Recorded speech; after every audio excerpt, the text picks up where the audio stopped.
Dalam bahagian pertama ini, kita akan membincangkan bisnes model kanvas Mydin Malaysia. Mydin ialah antara contoh terbaik bagaimana sebuah perniagaan tempatan boleh berkembang daripada kedai kecil kepada rangkaian peruncitan nasional yang dikenali ramai. Mydin bermula pada tahun 1957 di Kota Baru, Kelantan. Pada asalnya, ia hanyalah sebuah kedai kayu kecil yang diasaskan oleh Tuan Mydin Mohammed bin Gulam Hussein. Tetapi melalui disiplin perniagaan, kepercayaan pelanggan, pengurusan keluarga yang konsisten dan fokus kepada harga mampu milik, Mydin berkembang menjadi jenama runcit yang dekat dengan rakyat Malaysia. Untuk memahami kejayaan Mydin, kita boleh menggunakan bisnes model kanvas atau BMC. BMC membantu kita melihat 9 komponen utama dalam sesebuah model perniagaan. Antaranya ialah segmen pelanggan, cadangan nilai, saluran, hubungan pelanggan, aliran pendapatan, sumber utama, aktiviti utama, rakan utama dan struktur kos. Dalam konteks Mydin, BMC membantu kita melihat satu perkara penting. Mydin bukan sekadar pasar raya. Ia ialah model perniagaan runcit yang menggabungkan harga mampu milik, jaminan halal, sokongan komuniti dan kecekapan operasi. Kita mulakan dengan blok pertama, iaitu segmen pelanggan. Segmen pelanggan bermaksud kumpulan pelanggan yang ingin dilayan oleh sesebuah perniagaan.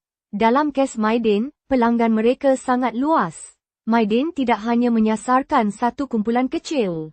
Sebaliknya, Mydin melayani pelbagai lapisan masyarakat Malaysia. Segmen pertama ialah isi rumah berpendapatan rendah dan sederhana, khususnya kumpulan B40 dan M40. Kumpulan ini mencari barangan harian pada harga mampu milik. Mereka membeli beras, minyak masak, makanan kering, barangan dapur, produk penjagaan diri dan keperluan rumah. Bagi mereka, harga sangat penting. Tetapi harga murah sahaja tidak cukup. Mereka juga mahukan tempat membeli belah yang dipercayai, selamat dan konsisten. Segmen kedua ialah perniagaan mikro dan kecil. Contohnya kedai runcit kecil, peniaga pasar malam, pengusaha kantin, restoran kecil dan usahawan makanan dari rumah. Mereka memerlukan bekalan secara berkala dengan harga borong. Jika kos barang mereka rendah, margin keuntungan mereka lebih baik. Di sinilah Mydin memainkan peranan sebagai sumber bekalan yang praktikal. Segmen ketiga ialah agensi kerajaan, sekolah, institusi awam, masjid dan NGO. Kumpulan ini biasanya membeli dalam jumlah besar. Contohnya untuk program bantuan makanan, makanan asrama, bantuan bencana atau aktiviti komuniti. Mereka memerlukan pembekal yang boleh dipercayai, mempunyai bekalan stabil dan boleh memenuhi keperluan halal. Segmen keempat ialah komuniti Muslim dan pembeli yang mengutamakan halal. Ini sangat penting dalam kedudukan Mydin. Mydin bukan sekadar menjual produk murah. Ia juga membawa imej peruncit yang dekat dengan nilai Islam, halal dan komuniti. Ini membina keyakinan pelanggan, terutama bagi keluarga Muslim yang mahu membeli tanpa rasa ragu. Apa pengajaran strategiknya? Mydin berjaya kerana mereka faham siapa pelanggan mereka. Mereka tidak cuba menjadi pasar raya mewah. Mereka tidak cuba menjadi platform digital semata-mata. Mereka memilih posisi yang jelas, iaitu peruncit tempatan yang menawarkan harga mampu milik, produk halal dan hubungan komuniti yang kuat. Jadi, dalam BMC, segmen pelanggan Mydin sangat kukuh kerana ia selari dengan realiti pasaran Malaysia. Apabila kos sara hidup meningkat, pelanggan semakin sensitif kepada harga. Apabila isu halal menjadi penting, pelanggan mencari jenama yang boleh dipercayai. Apabila komuniti memerlukan sokongan, Mydin hadir sebagai rakan yang dekat dengan masyarakat. Kesimpulannya, kekuatan pertama Mydin bermula dengan pemahaman pelanggan. Mereka tahu siapa yang mereka mahu bantu, apa yang pelanggan perlukan dan bagaimana mereka boleh menyediakan nilai yang relevan.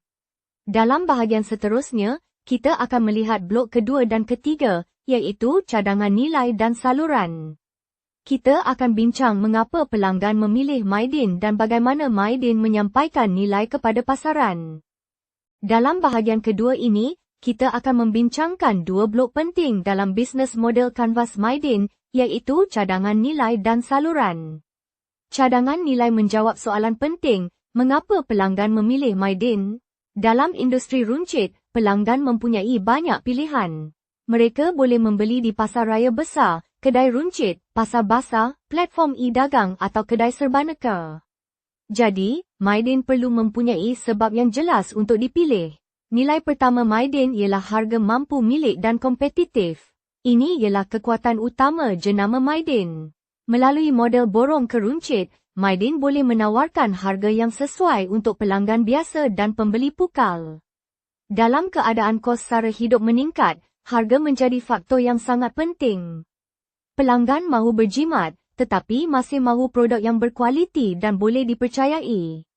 Nilai kedua ialah jaminan halal. Dalam konteks Malaysia, halal bukan sekadar label. Halal ialah kepercayaan. Bagi pelanggan Muslim, keyakinan terhadap sumber produk, proses bekalan dan pematuhan halal menjadi asas keputusan pembelian. Mydin membina kedudukan sebagai peruncit yang dekat dengan nilai Islam dan keperluan komuniti Muslim. Nilai ketiga ialah pilihan produk yang luas. Pelanggan boleh membeli makanan, minuman, barangan dapur, pakaian, keperluan ibadah, produk kebersihan, barangan sekolah dan produk musim perayaan dalam satu lokasi. Ini menjimatkan masa dan memudahkan urusan keluarga. Nilai keempat ialah sokongan kepada PKS tempatan dan produk buatan Malaysia. Ini memberi manfaat kepada pembekal tempatan dan pada masa yang sama mengukuhkan imej Mydin sebagai jenama yang menyokong ekonomi domestik. Nilai kelima ialah bekalan stabil semasa krisis, inflasi atau musim permintaan tinggi. Dalam keadaan tidak menentu, pelanggan menghargai peruncit yang boleh menyediakan barangan asas secara konsisten. Sekarang kita lihat saluran. Saluran utama Mydin ialah kedai fizikal seperti pasar raya besar, emporium, pasar mini, bazar dan kedai serbaneka. Rangkaian ini membolehkan Mydin melayani pelanggan di kawasan bandar, pinggir bandar dan komuniti setempat. Namun, pelanggan moden juga mahukan saluran digital. Sebab itu Mydin mengembangkan laman web, aplikasi, e-dagang dan kerjasama dengan penyedia penghantaran pihak ketiga. Ini membolehkan pelanggan membuat pesanan tanpa perlu hadir ke kedai. Mydin juga menggunakan WhatsApp, SMS, Facebook dan TikTok untuk promosi. Saluran ini penting kerana pelanggan hari ini banyak menerima maklumat melalui telefon pintar. Promosi mingguan, jualan Ramadan dan kempen kembali ke sekolah boleh disebarkan dengan pantas. Selain itu, Mydin menggunakan program komuniti sebagai saluran hubungan. Contohnya kerjasama sekolah, bantuan NGO, program Ramadan dan bantuan kebajikan. Ini menjadikan Mydin lebih dekat dengan masyarakat. Kesimpulannya, kekuatan Mydin datang daripada cadangan nilai yang mudah difahami, harga mampu milik, halal, pilihan luas, produk tempatan dan bekalan stabil. Salurannya pula menggabungkan kedai fizikal, digital dan komuniti. Dalam bahagian ketiga, kita akan melihat bagaimana Mydin membina hubungan pelanggan dan menjana pendapatan. Dalam bahagian ketiga ini, kita akan melihat dua blok penting dalam bisnes model kanvas Mydin, iaitu hubungan pelanggan dan aliran pendapatan. Hubungan pelanggan merujuk kepada cara Mydin membina dan mengekalkan kepercayaan pelanggan. Dalam perniagaan runcit, pelanggan mudah bertukar pilihan. Jika harga lebih baik di tempat lain, atau pengalaman membeli tidak memuaskan, mereka boleh berpindah kepada pesaing. Mydin membina hubungan pelanggan melalui harga yang telus dan berpatutan. Pelanggan melihat Mydin sebagai tempat membeli barangan harian dengan nilai yang baik. Untuk kumpulan B40 dan M40, perkara ini sangat penting kerana mereka perlu mengurus bajet isi rumah dengan teliti. Hubungan kedua dibina melalui program tanggungjawab sosial korporat atau CSR. Mydin terlibat dalam bantuan bencana, sumbangan Ramadan, zakat, program kesihatan dan aktiviti komuniti. Program seperti ini membina hubungan emosi. Pelanggan tidak melihat Mydin hanya sebagai tempat membeli barang, tetapi sebagai jenama yang hadir ketika masyarakat memerlukan bantuan. Hubungan ketiga datang daripada identiti kepimpinan dan nilai keluarga. Dalam kes Mydin, Imej kepimpinan yang dekat dengan masyarakat membantu menjadikan jenama ini lebih manusiawi dan mudah dipercayai. Hubungan keempat ialah maklum balas pelanggan. Maklum balas boleh datang melalui kaunter perkhidmatan, borang digital, media sosial atau interaksi harian di kedai. Dalam runcit, isu seperti stok habis, harga tidak jelas atau barisan panjang perlu dikenal pasti dan diperbaiki dengan cepat. Sekarang kita beralih kepada aliran pendapatan. Sumber pendapatan pertama Mydin ialah jualan runcit harian. Ini berlaku di pasar raya besar, emporium, pasar mini dan kedai serbaneka. Setiap hari, pelanggan datang untuk membeli keperluan asas. Inilah tunjang aliran tunai Mydin. Sumber kedua ialah bekalan borong kepada institusi. Contohnya sekolah, agensi kerajaan, masjid, NGO dan organisasi komuniti. Pembelian ini biasanya dibuat dalam jumlah besar dan memberi kestabilan hasil kepada Mydin. Sumber ketiga ialah sewaan ruang dalam premis seperti kios, vendor dan medan selera. Ini membolehkan Mydin menjana pendapatan tambahan daripada aset fizikal yang dimiliki atau diuruskan. Sumber keempat ialah jualan atas talian dan komisen penghantaran. Walaupun kedai fizikal masih utama, jualan digital membuka ruang pertumbuhan baharu. Sumber kelima ialah kempen promosi bermusim seperti Ramadan, Aidilfitri dan kembali ke sekolah. Pada musim ini, permintaan meningkat dan Mydin boleh menjana lonjakan jualan melalui pakej serta promosi khas. Apa pengajarannya? Mydin tidak bergantung kepada satu sumber pendapatan sahaja. Ia mempunyai jualan runcit, jualan borong, sewaan, jualan digital dan kempen bermusim. Kepelbagaian ini menjadikan model pendapatannya lebih stabil. Namun, masih ada ruang baharu. Mydin boleh memperkenalkan kotak langganan bulanan untuk keluarga, masjid, koperasi atau NGO. Mydin juga boleh memperkukuh program kesetiaan digital untuk meningkatkan pembelian berulang. Kesimpulannya, hubungan pelanggan Mydin dibina atas kepercayaan, harga, komuniti dan nilai sosial. Aliran pendapatannya pula kukuh kerana datang daripada beberapa sumber yang saling melengkapi. Dalam bahagian keempat, kita akan melihat sumber, aktiviti dan rakan utama yang menyokong operasi Mydin. Dalam bahagian keempat ini, kita akan melihat bahagian operasi dalam bisnes model kanvas Mydin.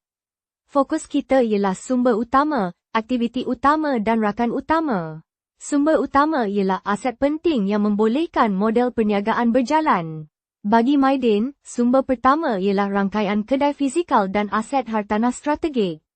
Lokasi kedai yang sesuai membolehkan Mydin melayani pelanggan keluarga, peniaga kecil dan pembeli pukal dengan lebih mudah. Sumber kedua ialah infrastruktur logistik. Ini termasuk gudang, armada kenderaan dan sistem penyimpanan sejuk.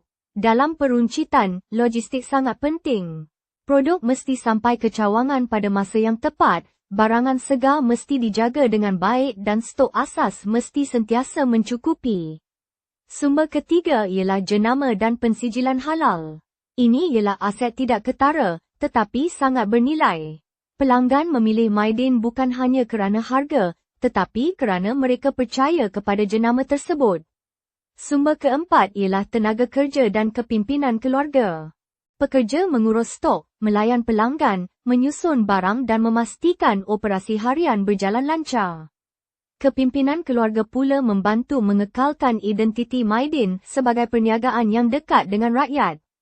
Sumber kelima ialah teknologi seperti sistem pos, aplikasi mudah alih, automasi rantaian bekalan dan analitik jualan. Data membantu Mydin melihat produk yang laris, cawangan yang memerlukan stok tambahan dan promosi yang berkesan.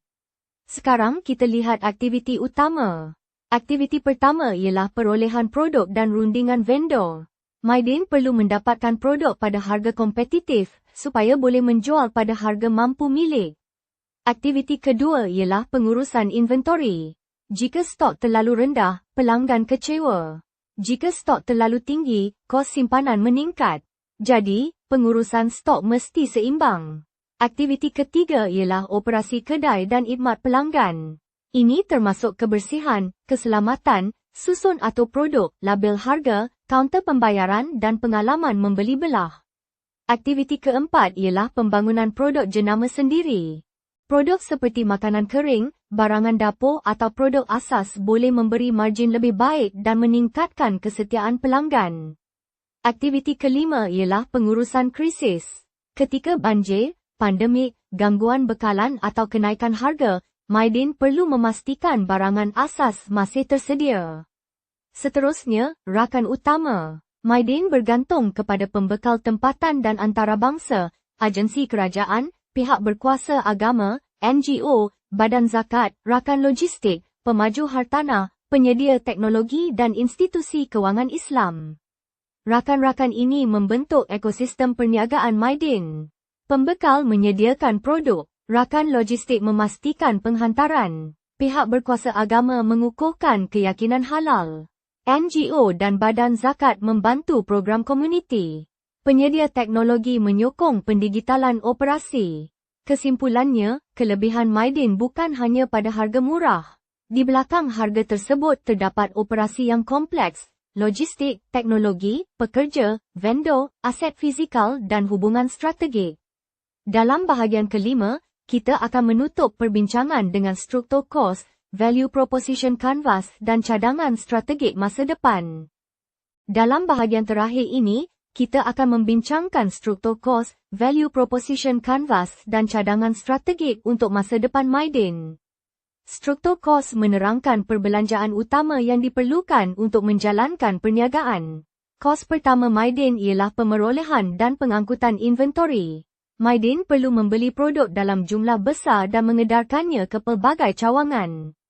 Ini memerlukan modal kerja, logistik dan pengurusan vendor yang cekap.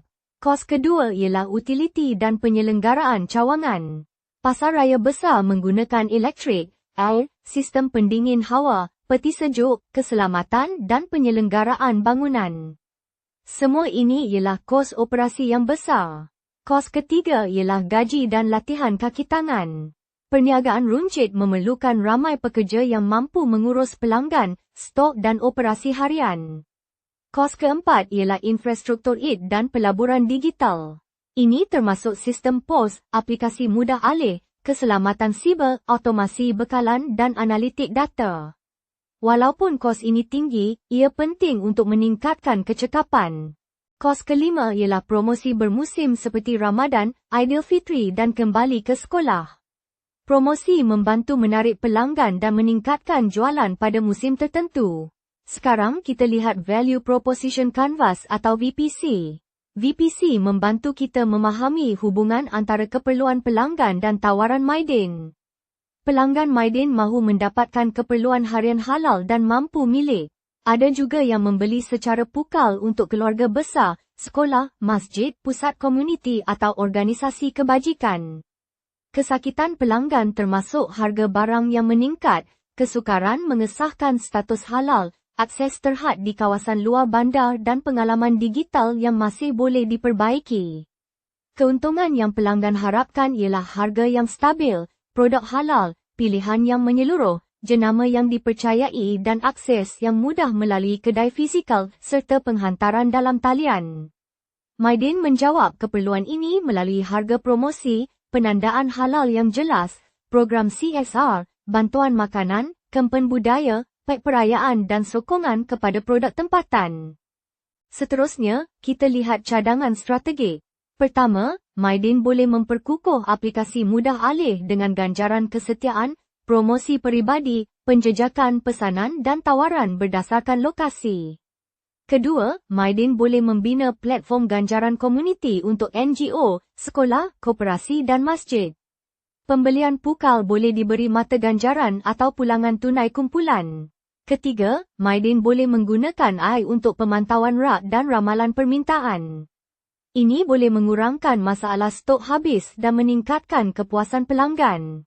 Keempat, Mydin boleh memperkenalkan kotak langganan bulanan seperti kotak dapur keluarga, kotak Ramadan atau kotak bantuan komuniti. Ini boleh menjadi aliran pendapatan berulang. Kelima, Mydin boleh memperluas produk mesra alam dan pembungkusan boleh guna semula untuk memenuhi kesedaran pelanggan terhadap kelestarian. Keenam, Mydin boleh menggunakan air dan iod untuk memantau kos utiliti seperti elektrik, peti sejuk dan pendingin hawa. Jika kos utiliti dikawal, margin operasi boleh menjadi lebih baik. Kesimpulannya, BMC Mydin menunjukkan model perniagaan yang berasaskan nilai, ketahanan dan komuniti.